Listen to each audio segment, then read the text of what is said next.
एक समय की बात है। एक छोटे से गांव में दो बिल्लियां रहती थीं।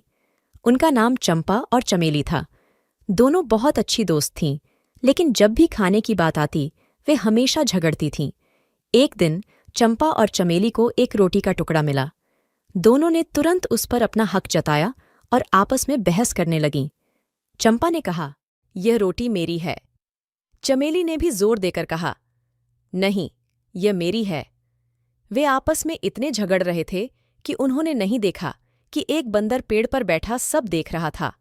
बंदर ने सोचा, क्यों न मैं इन दोनों की मदद करूं और खुद भी कुछ फायदा उठाऊं।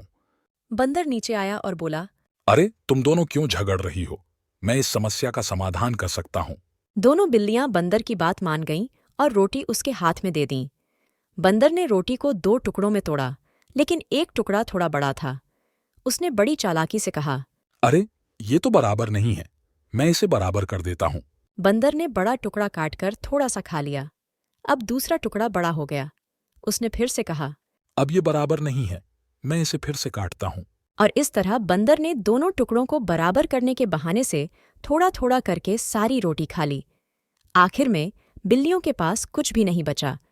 वे समझ गईं कि बंदर ने उन्हें मूर्ख बना दिया। दोनों ने दुखी होकर एक दूसरे से कहा, अगर हम आपस में झगड़ा नहीं करते तो हमें रोटी का पूरा टुकड़ा मिल जाता। इस घटना से बिल्लियों ने एक महत्वपूर्ण सबक सीखा।